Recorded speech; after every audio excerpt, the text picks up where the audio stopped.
How to build a content strategy for complex buying journeys with Megan Zink. The Strategic Marketing Show is brought to you by Insights for Professionals, providing access to the latest industry insights from trusted brands, all in a customized, tailored experience. Find out more over at insightsforprofessionals.com. Hey, it's David. Does your content marketing strategy revolve around right and hope, rather than designing premeditated pieces of content for a specific audience at each stage of the buyer journey? If so, today's episode could be just what you're looking for, featuring a lady who believes that if you're not educating or inspiring, then you're doing it wrong. She's passionate about creative strategy, data-driven decision-making, and empathetical marketing, and leads a team of inbound marketers as the Director of Demand Generation Marketing at ReviewTrackers.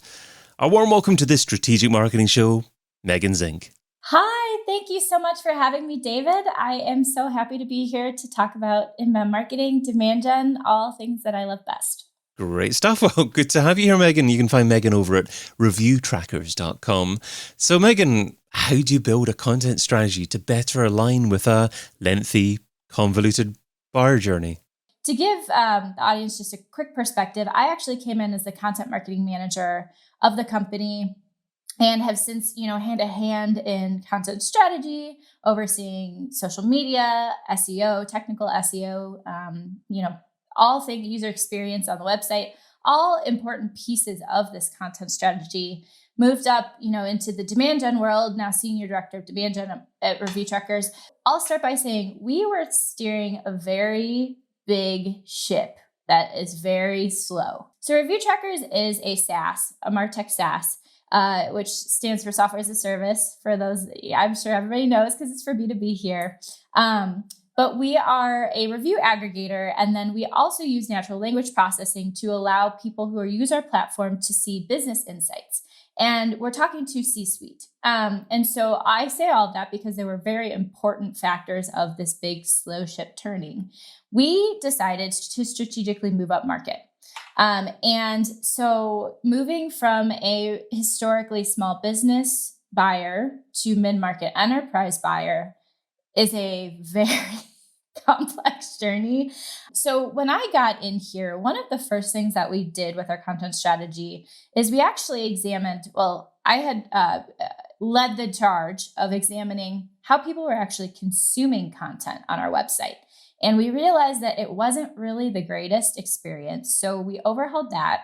So how did you establish that it wasn't the greatest experience? Did you actually talk to people, or was this just reading the content yourselves and realizing that? Yes. So great question. So we were doing a lot with a little, and we didn't really have, the resources to go out and do a huge market study or anything. So one thing that we really did, and you even said this yourself in, introducing me, I love a good data-driven decision. And I will always go back to the data to say, okay, what is our success measurement, and how do we measure success, and how do we move backwards from that? And then that's how I would like to create that strategy. And so what we ended up doing is we looked at usage data from Google Analytics, and we were noticing that people were using the search bar in a lot of different capacities. They were doing major searches by review platform. They were doing major searches by industry. So, we are industry agnostic. We've got a couple of different verticals that we really specialize in, but we do support quite a lot. But we noticed that people were actually looking for specified industry content. And then we also got some feedback that people often confused us for TripAdvisor and actual review platforms. So they couldn't really tell the difference once they saw our content. And so a couple of different ways that we addressed that was to very clearly state where they were, make that, very, very, very prevalent. We actually sorted our content. So I worked very closely. In my background, I actually taught myself a lot about the back end of WordPress, which we happen to use, and using tags and categories and nesting content appropriately so that our users really could find what they needed. The other cool thing that we did with that is I sort of wanted to future-proof it, and I was like, well, our syntax on the back end allows us to sort content in specific ways. And I had this vision where we could sort by our major product state, our value propositions. So we help users retain customers, acquire customers, manage their reputation and reviews, and then also just grow, from a business perspective. And so we actually categorize our content into those major groups so that not only could people find it much easier, we created some pop-up menus on the homepage of the blog. But the other thing that's neat is that we nested them with the URL. So we actually inadvertently made these in-blog landing pages that we could utilize for social media or as called actions. It basically would collect any content that was tagged with those specific high-level categories. So that was kind of neat. And, I'm all about doing a lot with a little. Reduce, reuse, recycle, kill two birds with one stone, work smarter, not harder. And so to be able to use the content and not have to go out and create separate landing pages was pretty neat. So if someone was wanting to replicate what you did, the successes out of it, how would you put it together into a list of action points for someone to do a better job with their content strategy? Sure. Well, I will say that the user experience is only a small part of it. So I want to definitely go into some other areas. But I would say for that, definitely look at your user. Go to your user and ask your user what they need or they want, whether it's with surveys, whether it's doing customer interviews, whether it's looking at the usage data like we did with Google Analytics, because you can actually look at the search queries through the website. And that was a big clue and indicator. And then I looked at, traffic and what was popular and what was not, and sort of made some inferences off of that. And you also were kind enough to share some notes with me beforehand of your thoughts on the potential discussion. And one phrase kind of jumped out, the ideal customer profile, ICP, and applying that to a content strategy. So how did you actually decide who the ideal customer profile was, and what actually makes up an ideal customer profile? Sure. So again, the idea of going directly to the measurement of success. So we do a lot of work. Our marketing team, I'm so proud of them because everybody is so data literate. And that was definitely a mission of mine, to teach my team data literacy.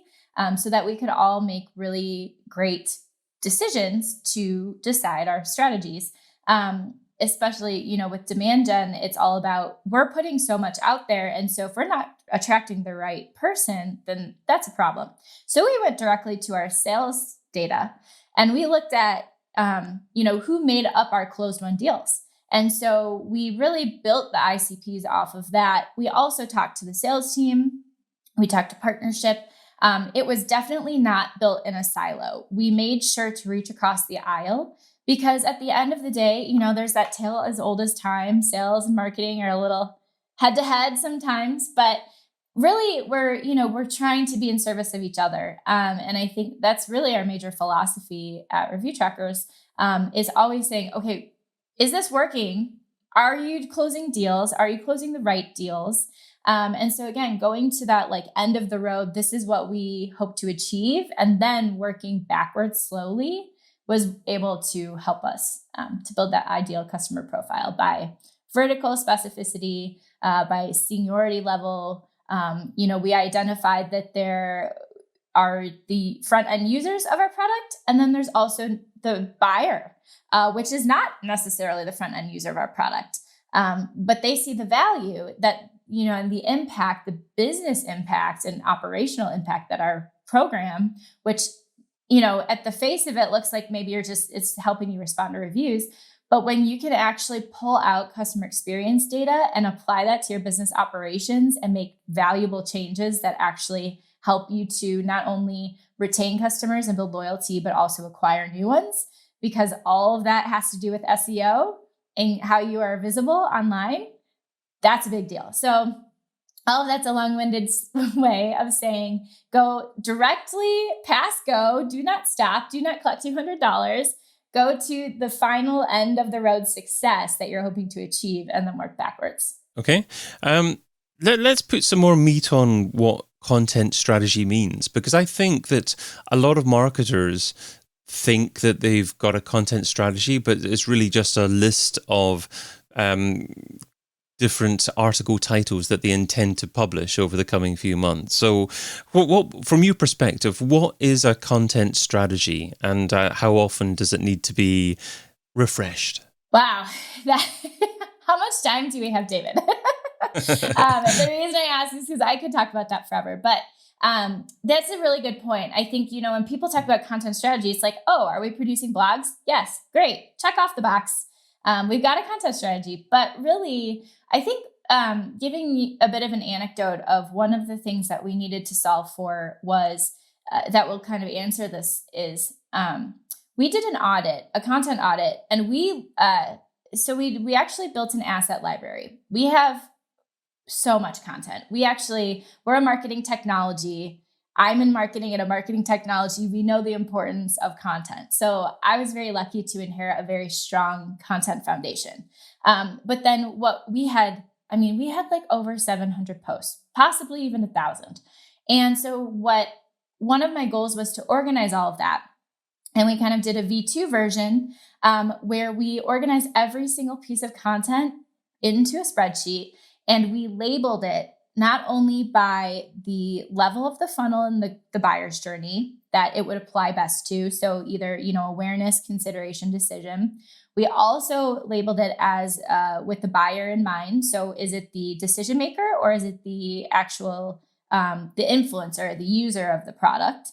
What product, because again, we're a software. And so what product feature does the content line up to? Because at the end of the day, that's what we're trying to build, is that understanding and education, inspiration even to use the product. And so when we did that, we actually noticed that a majority of our content was awareness, and we had next to no consideration or decision. And so, when we're creating those blog topics, like, that's not doing it for us, because we were like, why are we not producing more content-driven leads, content-driven ops? And we just started to really say, oh my gosh, we're getting traffic to the site, which is great. That's a successful thing to do. But then nobody's going any further because we don't have the rest of that funnel to take into consideration. So we started actually tweaking the topics on that list that you mentioned that we're producing. I have an absolute rock star of a production team. They're producing like 3 posts a week, but again, it's all about quality, not quantity. So we got to that really specifically because I also think that is extremely important. You should not be putting things out there just to put things out there, because there's so much noise on the internet. So if you are not inspiring or educating or doing something in service of your ICP, you shouldn't be doing it. And it's probably a waste of your time. I'd just like to pick up your phrase there.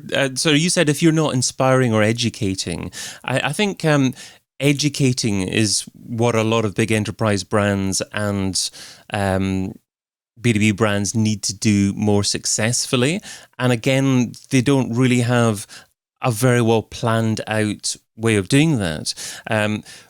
How does, from your perspective, educational content, an educational experience fit into a B2B buyer journey? And how do you track the success of that education? Sure. One of the things I think was a bit of a eureka moment for me, it took me a while in my career to realize this, is that just because they're coming to the website doesn't mean that what you're presenting to them is right for them in that particular time frame of their content, like what they need in their journey. And so what we were doing, and to kind of illustrate this is, when I was saying that we had so much awareness level content, well, the call to action on that page was a demo. And that means that they're getting ready to talk to a salesperson. Well, if they're coming into the awareness level up here and they're just finding out about reputation management, they are not ready to talk to a salesperson. So it was being very strategic about what they needed next in their educational process. Because, and again, I talk a lot about empathetical marketing because I think that it's very easy to get excited and get off on these like creative tangents. And I think you should, the brain juice should always be flowing.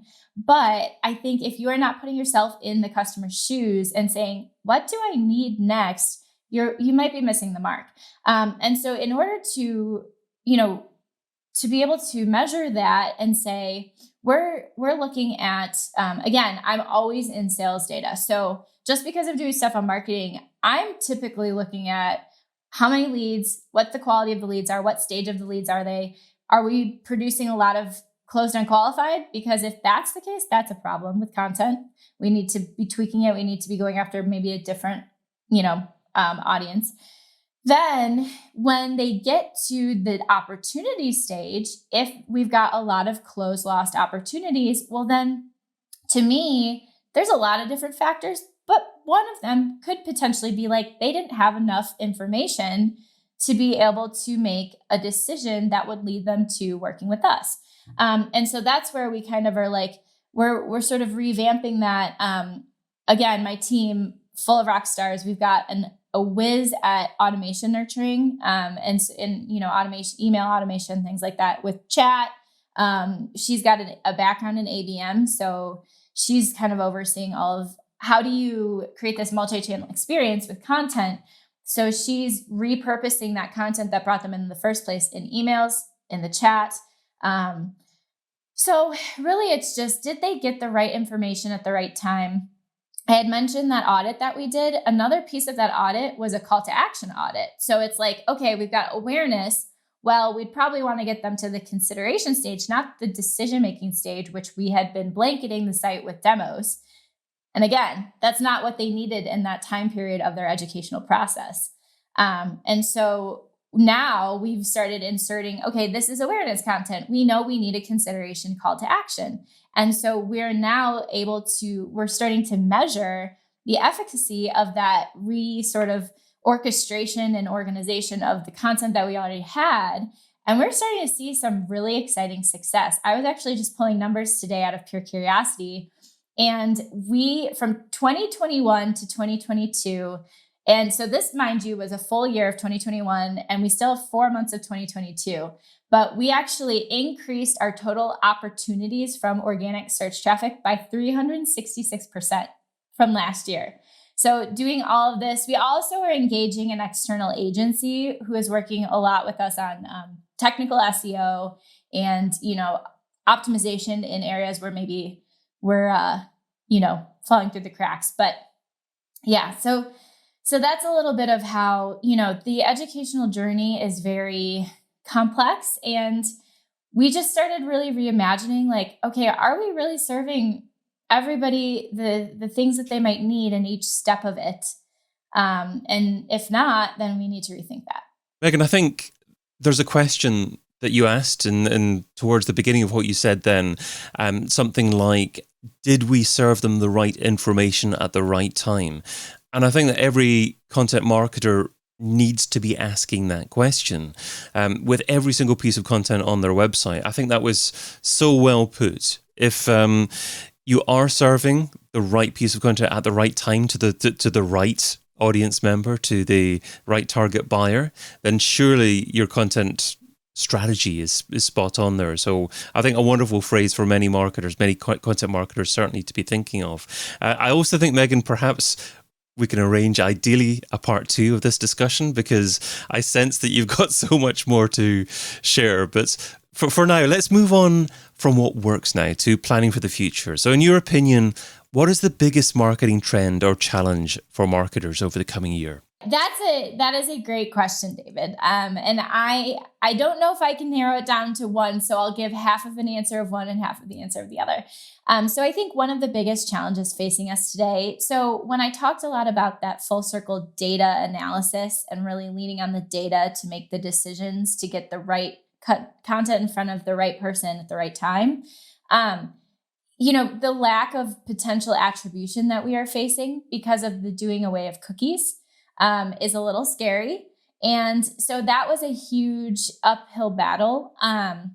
That was something that I, had been advocating for. And we now have an absolute, I keep saying rockstar team, but they really truly are. Our marketing ops person, our sales ops people, our director of revenue generation, RevOps, our sales leadership, everybody has really believed in this. And so it's allowed us to really be able to measure, efficiently what is working. And so now on the horizon, having to sort of reimagine all of that without cookies, because that's kind of what drives our strategy right now. We are certainly thinking down the road how we're going to rectify that, because we know that one day that will come. So the other part of that is that I think one of the challenges that is going to be facing marketers is that we have absolutely blown past the information age, and we're in information overload age.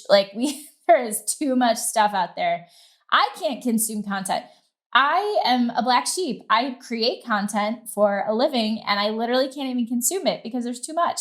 So people are like, oh, what do you do to get inspired? I'm like, I don't. I put on blinders and I literally don't get content.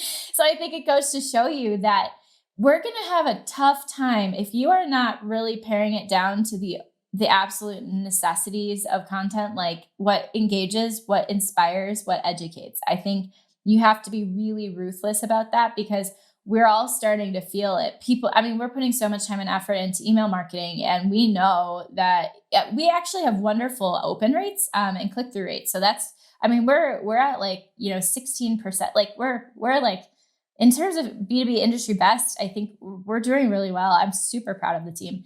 But we are going to be facing this cacophony of just absolute noise out there. I think there's some kind of stat that's every minute, 4 pieces of content or more than that, or 400 pieces of content. So it's got to be high quality as well, doesn't it? It's got to be hyper relevant and hyper high quality as well. I use podcasting as an example because 10 years ago, you could get away with producing pretty poor quality, inferior quality. But nowadays, I think with the Netflix culture, people are used to consuming high quality content just all the time on demand. And unless the content you're producing not necessarily exactly matches professionally produced content, but at least doesn't let people down significantly after they've been consuming that kind of content, then they'll forget about your brand. But anyway, that's my particular rant. And I absolutely agree. And that's why going back to that end of the road vision of success and what is actually working to close, deals and get you new customers is so important, because you could create all the things in the world, but if they're not servicing that small group of people who are actually proving out success for you, then it's futile, and you can waste so much time and effort spinning your wheels. But if you're starting with that North Star of, being that right content, high quality, what they expect, whatever tickles their fancy, whatever really resonates with them, and then you're working backwards from that, it's a good strategy for this potential challenge of white noise out there. I've been your host, David Bain. You can find Megan Zink over at ReviewTrackers.com. Megan, thanks so much for being on the Strategic Marketing Show. Thank you so much for having me, David. It was a pleasure. I would love to connect with people on LinkedIn. You can find me with just Megan Zink. I have a picture of myself holding a camera in tie-dye. So if you find that picture, you'll know you have the right one.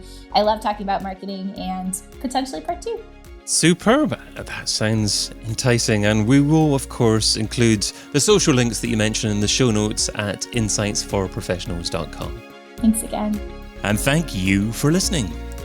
Here at IFP, our goal is simple: to connect you with the most relevant information to help solve your business problems all in one place. insightsforprofessionals.com.